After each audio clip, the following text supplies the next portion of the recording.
I'm Dr. Brad Hafford, archaeologist at the University of Pennsylvania, and today I'm here at the British Museum. I'm going to go and mainly look for things from Nimrud, since that's the site that I'm going to, and Austen Henry Layard dug there in the 1840s.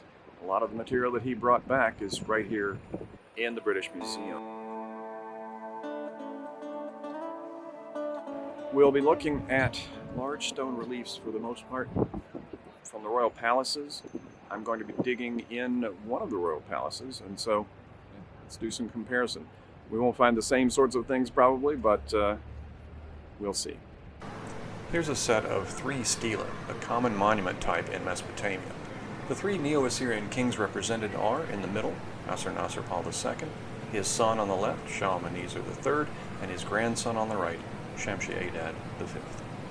Stelae like these were erected to the great Assyrian kings, and they showed how terrific they were, or at least they thought they were. Here's another stela, better preserved, of Assur-nasir-pal II. He established Nimrud, or Kalhu, as the capital of the Assyrian Empire in 883 BCE. This is one of the reliefs from Nimrud Northwest Palace, showing Assur-nasir-pal. Like most reliefs from the palace, there is a lengthy inscription across it detailing the greatness of the king. But particularly interesting about this one is the paint that's preserved on the sandals. The entire relief would have been painted, but only this portion is preserved, probably because of the way it was covered over in antiquity.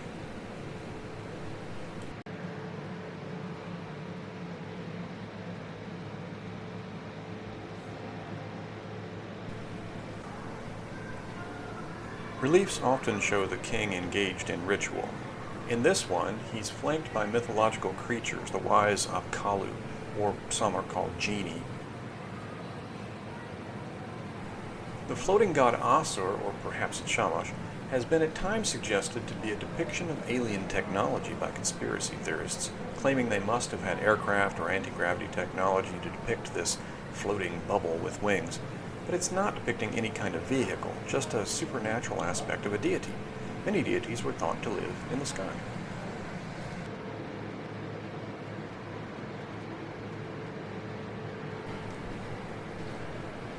Here we see more genii or apkallu figures, sometimes with the head of a bird, sometimes that of a human.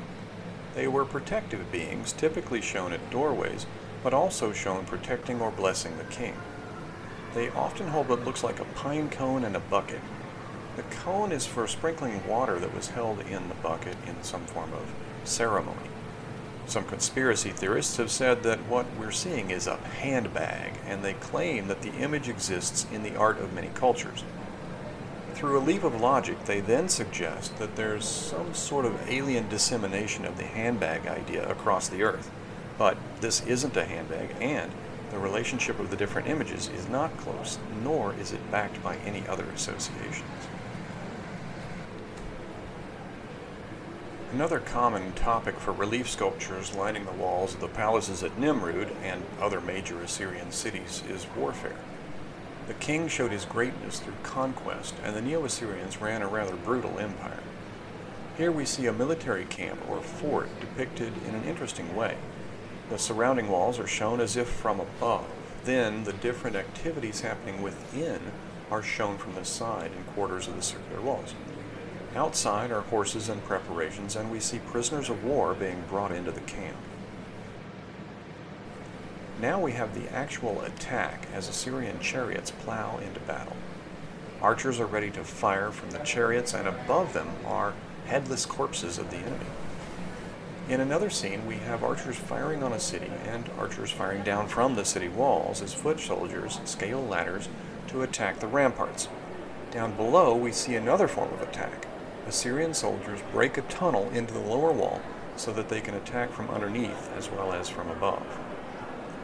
Farther along, we have more chaos as enemies fall from the walls, presumably hit by Assyrian arrows.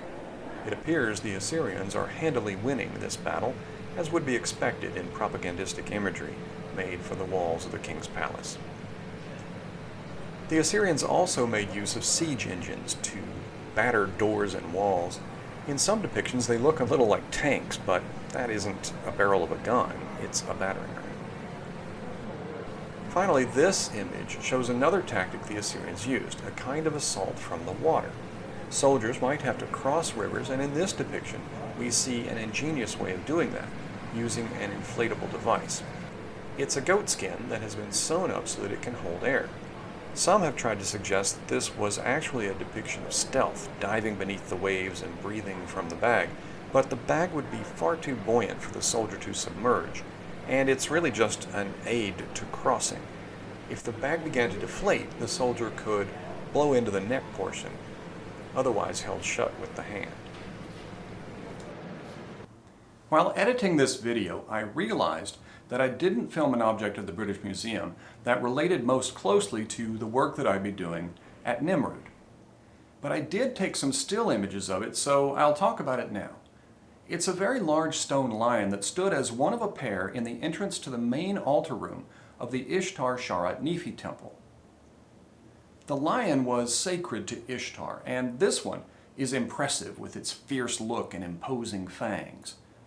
I feel it gets a bit lost in this massive gallery, though, with so many other giant stone objects. So I like to imagine it standing along the doorway to Ishtar's altar, towering over any and all visitors. Austen Henry Layard uncovered this lion more than 150 years ago, and he shipped it back to Britain. The British acquired a lot of antiquities in the 19th century, mostly within the laws of the time. And of course, those were very different from the laws of today, and now all excavated artifacts remain in Iraq. Well, I hope you enjoyed this tour of a few Assyrian things in the British Museum, and that you'll join me again next time on Artifactually Speaking.